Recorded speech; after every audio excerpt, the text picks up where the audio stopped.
It wasn't a sudden realization. It crept up on me over the years, like a slow-growing shadow stretching further each day until it finally consumed all the light. My name is Clifton, and for the longest time, I thought I had a good marriage. Maybe not the passionate, movie-like love story, but a solid partnership. My wife, Meredith, was never the overly affectionate type, but I chalked it up to personality. Some people just aren't into grand romantic gestures. I didn't mind. Or at least, I told myself I didn't. Then, one evening, the truth hit me like a slap I never saw coming. It was a regular Wednesday night. I had just gotten home from work, exhausted but glad to be back. I stepped into the kitchen, expecting the usual routine, Meredith scrolling on her phone, half listening as I told her about my day, maybe some small talk over dinner. Instead, I walked in on a conversation she didn't mean for me to hear. She was on the phone, laughing. Not the polite chuckle she gave me when I made a joke, but a real, full-bellied laugh. The kind she hadn't shared with me in years. Then she said it. "No, it's perfect. He takes care of all the boring responsibilities, so I don't have to. I don't have to love him. I just have to play my part." I froze. The words settled into my chest like cement, heavy and suffocating. I wasn't her partner. I wasn't even her friend. I was a paycheck, a reliable system that kept her life running smoothly. Love? That was never part of the equation for her. I backed out of the kitchen before she could see me. My mind was racing, my heart pounding. Years of small dismissals, cold touches, and obligatory conversations suddenly made sense. I had been fooling myself. That night, I lay next to her in bed, staring at the ceiling while she slept soundly beside me, as if she hadn't just confirmed my worst fear. I wasn't her husband. I was just a responsibility. And for the first time, I asked myself, what happens when I stop playing that role? I didn't know it then, but I was about to find out. The morning after that conversation, I woke up before Meredith. I turned over and looked at her sleeping face, trying to understand the woman I had been sharing a bed with for years. Her expression was peaceful, unaware of the storm raging inside me. I had always thought she was simply reserved, not one for words of affection or grand gestures. But now, I saw it differently. She wasn't reserved, she just didn't care. For years, I had filled in the gaps, making excuses for her lack of interest, convincing myself that love looked different for everyone. I had told myself that her distant nature was just a personality trait, that she showed love in her own quiet ways. But last night had shattered that illusion. Love was never part of the deal for her. She had built a life where I was nothing more than a necessity, like a mortgage payment or a steady job. I got up quietly and went about my morning routine, but something felt different. My movements were slower, more deliberate. It was like I was seeing my life from the outside, watching myself play a role I hadn't realized I'd been assigned. When Meredith finally woke up, she stretched, barely glancing at me before rolling out of bed. "Morning," she said flatly, already checking her phone. I usually responded with some small talk, asking how she slept or if she wanted coffee. Not today. I just nodded and went back to what I was doing. She didn't even notice. That day at work, I couldn't concentrate. The words she had spoken kept repeating in my head, echoing with every keystroke on my laptop. He takes care of all the boring responsibilities, so I don't have to. The weight of it pressed down on me until I couldn't take it anymore. I stepped out of the office, walked to a nearby cafe, and sat there staring at my untouched coffee. I had spent years giving her everything: security, stability, commitment. And she had been taking it all while giving nothing in return. Not love, not passion, not even genuine companionship. I thought back to the early years, trying to pinpoint when things had shifted. Had it always been like this, and I had just been blind to it? Or had she changed somewhere along the way? I wasn't sure. But I knew one thing. I was done playing my part. That evening, I didn't greet her with the usual warm smile when I got home. I didn't ask how her day was. I didn't remind her about the bills or the weekend plans. Instead, I just sat in silence, observing. Meredith didn't notice right away. She was too busy on her phone, flipping through whatever was more interesting than the man sitting across from her. But after a while, she glanced up, frowning slightly. "You okay?" she asked, sounding more annoyed than concerned. "I'm fine," I replied, my tone unreadable. She studied me for a moment, then shrugged and went back to her phone. That was it. No insistence, no further questions.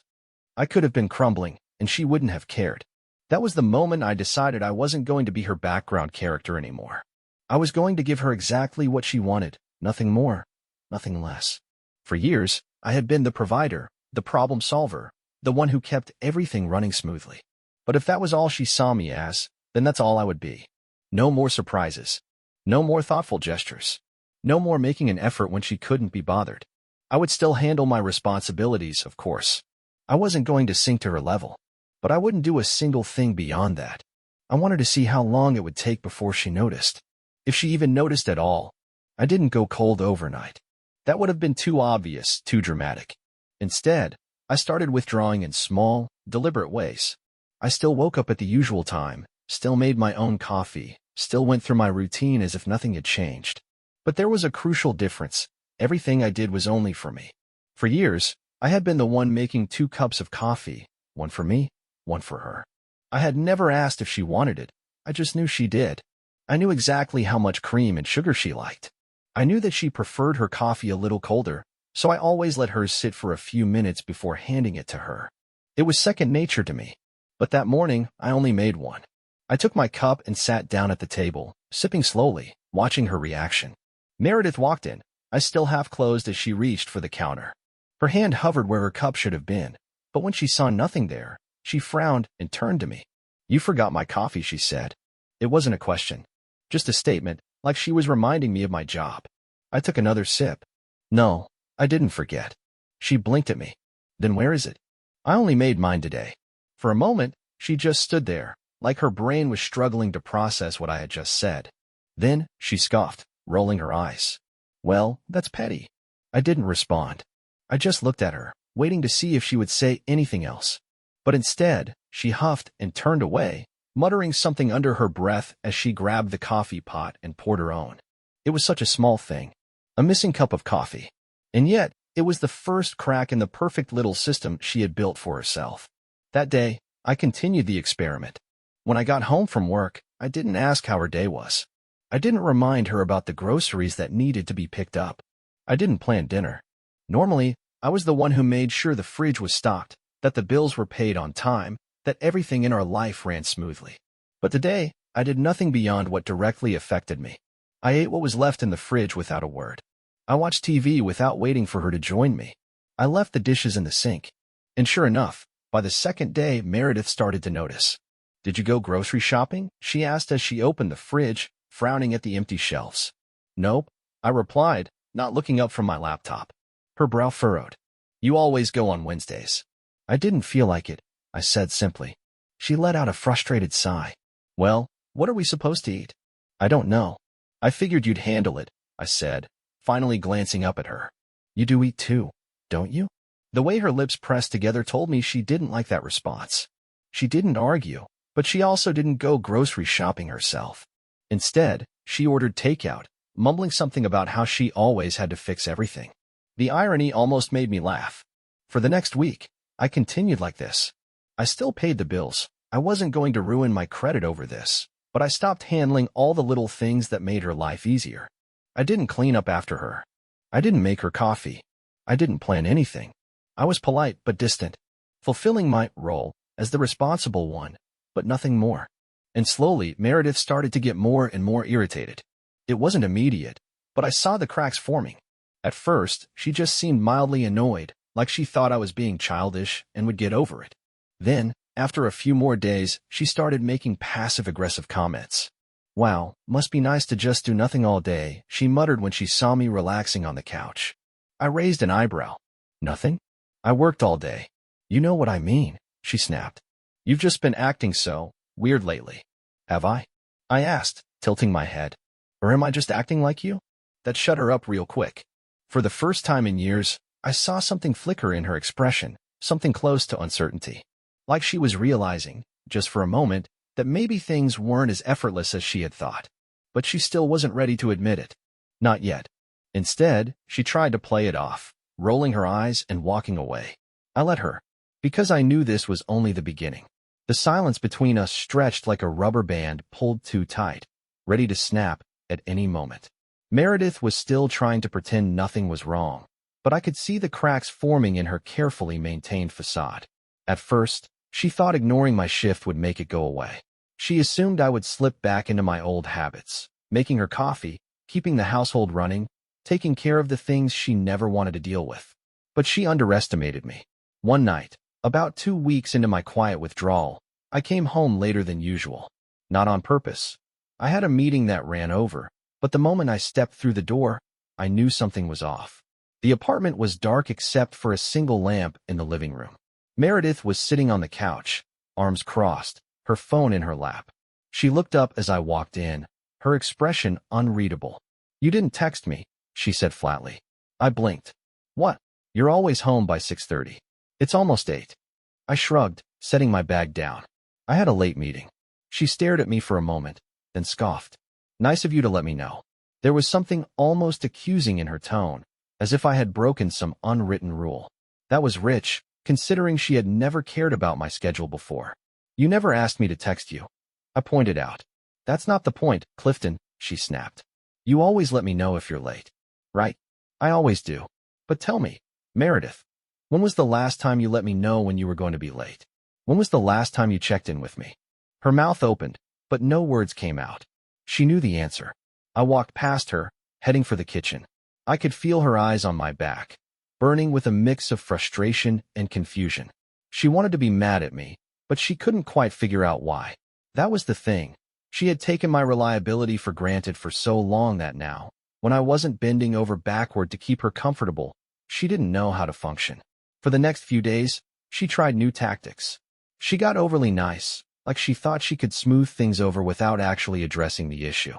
"Hey, I picked up some of your favorite snacks from the store," she said one evening, placing a grocery bag on the counter like it was some kind of peace offering. "Thanks," I said, not looking up from my laptop. She hesitated. "I also made dinner. Thought we could eat together." I glanced at the clock. Normally, she never bothered making dinner unless it was for herself. This was new. I could have caved then, could have accepted the olive branch. But I wasn't looking for shallow attempts at making up for lost time. I wanted her to realize the why behind my change, not just try to patch the surface cracks. "I already ate," I said simply. She stared at me. "You ate?" "Yeah. Picked something up on the way home." There was a flicker of something in her expression. Annoyance? Disappointment? It was hard to tell. "Right?" she muttered, forcing a tight smile. "Guess I should have asked." She expected me to let it go. To say, "No, let's eat together or I'll save it for tomorrow." But I didn't. I let her sit with that realization. And she hated it. The next morning, she didn't say a word to me. No snide comments. No forced attempts at kindness. Just silence. By the time the weekend rolled around, I could tell she was reaching a breaking point.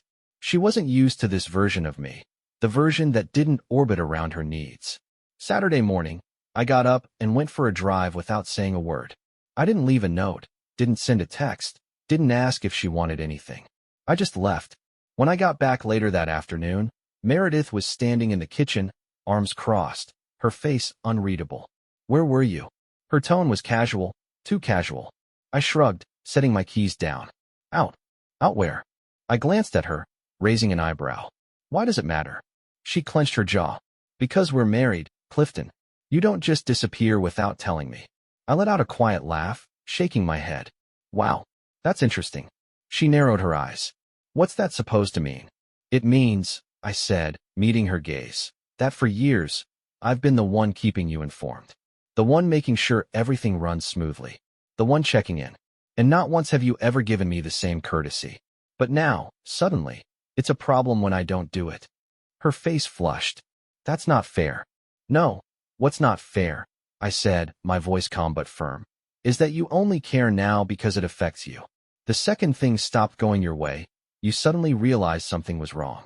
But when I was the one carrying this marriage alone, where was your concern then?" She opened her mouth, then closed it again. She had no answer. I could see the wheels turning in her head. For the first time, she wasn't just brushing it off. She wasn't rolling her eyes or dismissing me. She was really thinking about it. And that was exactly what I wanted. The tension in our house had thickened to the point where it felt suffocating. Meredith had always been good at pretending, at living in a world where she dictated the terms of our relationship while I quietly accepted them. But now, that illusion was crumbling, and she was scrambling to keep it together. At first, she tried to act like my change in behavior didn't affect her. She went about her usual routines, scrolling through her phone, going out with friends, and pretending everything was normal. But the cracks were showing. She lingered around me more than usual, watching, waiting for me to slip back into my old patterns. I never did. By the time the weekend rolled around, I noticed a shift. She wasn't just annoyed anymore. She was worried. I had been a constant in her life, the man who made things easy, who ensured everything ran smoothly. Now that I wasn't playing that role, she didn't know what to do with herself. That Saturday morning, I woke up early and decided to go for a drive, just to clear my head. No note, no explanation. Just like she had done to me so many times before. I knew she would notice, and I wanted her to. When I got back that afternoon, Meredith was waiting.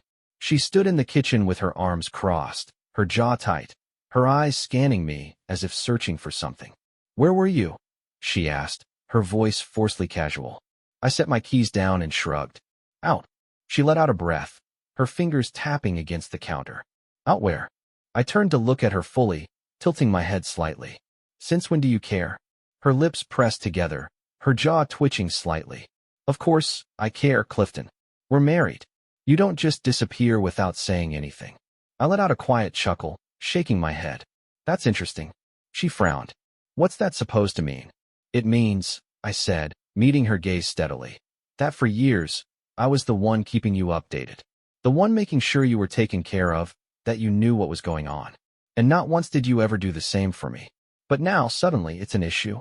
Her face flushed, a flicker of something, guilt, crossing her expression. But Meredith was too proud to back down. "That's not fair," she muttered. I exhaled sharply, shaking my head. "No, what's not fair is how you treated this marriage like a contract instead of a partnership. You were fine as long as I was playing my part, keeping things easy for you. But the second I stop," I gestured between us, "you suddenly realize something's wrong. You don't care about me, Meredith. You care about what I do for you." Her mouth opened, but no words came out. She was stunned, and for the first time, I saw it. The realization sinking in. She had never expected me to call her out on it. I could see the wheels turning in her head, the gears shifting. For the first time, she was being forced to think about it, to really think about what she had done, what she had taken for granted. But just as quickly as that vulnerability appeared, it was gone. Her walls slammed back up. She crossed her arms tighter, scoffing. "You're being dramatic. I do plenty for you, Clifton." I arched an eyebrow. "Like what?" She faltered. "Just for a second. I keep this house together. You live in this house, Meredith. That's not a favor to me." She swallowed, her face hardening. "You know what? Forget it. If you want to act like this, fine. But don't blame me when you realize you're the one ruining things." And just like that, she stormed out, grabbing her keys and leaving the house. I stared at the door after it slammed shut. She was running from the conversation, from the truth, from herself. But I wasn't done. Not by a long shot. The moment the door slammed behind her, I exhaled and leaned against the counter. My hands rested on the cold surface, gripping the edge as I processed everything. Meredith was losing control, and she knew it. That's what this was really about. She had built a marriage where she called the shots without ever saying it outright, where she benefited from my presence without having to invest anything real in return. And now that I had stopped playing my part, she was floundering. I didn't text her to ask where she went. I didn't pace around the house waiting for her to come back. I knew exactly what she was doing, trying to prove a point, trying to punish me with her absence. But I wasn't the same man I was a month ago. Instead of waiting around, I did something I hadn't done in years. I went out. Alone. I grabbed my keys, left the house, and just drove. No destination in mind. No reason other than the need to clear my head. I ended up at a small cafe on the other side of town, one I used to visit years ago, before my life became a series of checklists and obligations. I ordered a coffee and sat by the window, watching the world move outside. I didn't realize how much I had let myself shrink in this marriage until that moment. I used to do things for myself. I used to have hobbies, interests, moments of peace that were just mine. But over time, I had let myself become a tool, a provider, a problem solver, someone who existed to make things easier for someone else. No more. By the time I got home, it was past midnight. Meredith's car was already in the driveway, but the house was dark. I stepped inside quietly, locking the door behind me. As I walked past the living room, I noticed something strange. Meredith was curled up on the couch, her arms wrapped around a pillow, her phone sitting untouched on the coffee table. She wasn't asleep. She was waiting. I stood there for a moment, watching her. She must have heard the door because she turned her head slightly, her expression unreadable in the dim light. "You didn't text me," she said, her voice quiet. "Neither did you." That was what I wanted to say. But I didn't. Instead, I just shrugged. "Didn't think you'd care." She let out a small, breathy laugh, shaking her head. "That's what this is about, huh? Trying to make me feel how you felt." I didn't answer right away. I just walked over to the kitchen, pouring myself a glass of water, taking my time. When I finally turned back to her, I leaned against the counter. Did it work? Her jaw tightened, but she didn't respond. She knew the answer. "Where did you go?" I asked, watching her reaction carefully. She blinked. "What?" I repeated myself, slow and deliberate. "Where did you go?" She hesitated. For the first time, she hesitated. In all our years together, Meredith had never felt the need to explain herself. She had never worried about my reactions, never thought twice about doing what she wanted. But now, she knew she was being held to the same standard she had set for me. "Just out," she finally said. I nodded, taking a sip of water. "Right. Just out." She shifted uncomfortably, sitting up straighter. "I don't see why it matters." "Neither do I," I said casually. "Which is why I didn't text you either." Her lips parted slightly, like she wanted to argue but couldn't find the words. She had nothing to stand on. No justification, no moral high ground. For the first time, she was on the other side. And she hated it. Meredith let out a frustrated breath, running a hand through her hair. "What are we even doing, Clifton? What is this?" I tilted my head slightly. This is exactly what you wanted, isn't it? A marriage without love. Just responsibilities. I'm just giving you what you asked for." Her eyes darkened, and for a moment, I thought she was going to lash out. But instead, she just stood up, grabbing her phone off the table. "You're being ridiculous." And then she left the room. I let her go. Because for the first time in years, I was the one in control. The days that followed were a slow, unraveling game of tension and restraint. Meredith and I moved around each other like two strangers occupying the same space, neither of us willing to acknowledge the invisible wall growing between us. The difference now was that I wasn't trying to fix it. I wasn't reaching for her. I wasn't bending over backward to make her feel comfortable.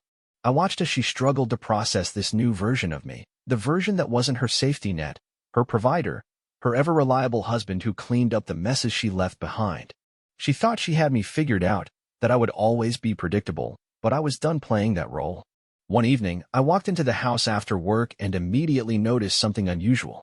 The dining table, which had been untouched for weeks, was set. Plates, glasses, even a candle flickering in the center. Meredith was standing in the kitchen, stirring something on the stove, her back turned to me. I knew exactly what this was. An offering. A carefully constructed act to pull me back in, to make me forget what had been said and done. She turned when she heard me, forcing a casual smile. I made dinner. I stood in the doorway, watching her, waiting. A second passed. Then another. Her smile faltered. "You used to say you wished we ate together more," she added quickly, like she needed to justify herself. I tilted my head. "Did I?" She frowned, clearly not expecting that response. "Yes," she said, a little too firmly. "You did." I leaned against the counter, arms crossed. "Funny. I don't remember that ever mattering to you before." Her grip on the wooden spoon tightened, her jaw flexing. "So, what? You're just going to punish me now? Ignore every attempt I make." "I'm not punishing you, Meredith." I kept my voice calm, even. "I'm just finally treating you the way you treated me. You wanted a marriage built on responsibilities, not love. I'm just fulfilling my end of that deal." The silence that followed was suffocating. I saw something flicker in her eyes, something I hadn't seen in years. Was it regret? Fear? Or was it just the realization that she was losing control? For the first time, Meredith wasn't calling the shots. For the first time, she was the one chasing me. She forced out a laugh, shaking her head. "You're being ridiculous." "Am I?" I pushed off the counter, stepping toward the table. I ran my fingers along the edge of the plate she had set out for me. "Or is it just that, for the first time, you're the one who feels uncertain? The one who doesn't know what's coming next?" She opened her mouth, then closed it again. I could see it. The way her mind was scrambling for a way to spin this, to put herself back in control of the narrative. But there was no going back. I pulled out the chair and sat down, but instead of picking up the fork, I just stared at her. "All right, Meredith. Let's talk." She swallowed. "Talk? Yes." I gestured toward the seat across from me. "You suddenly care about dinners together, so let's do it. Let's talk."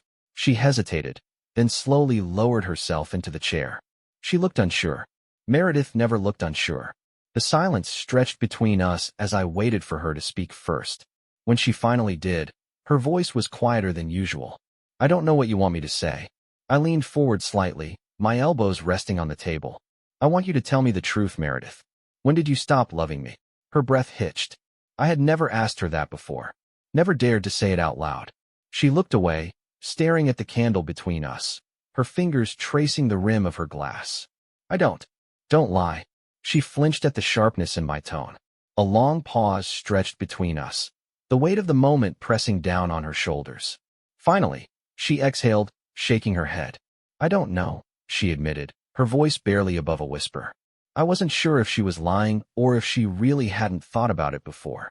But it didn't matter, because that answer told me everything I needed to know.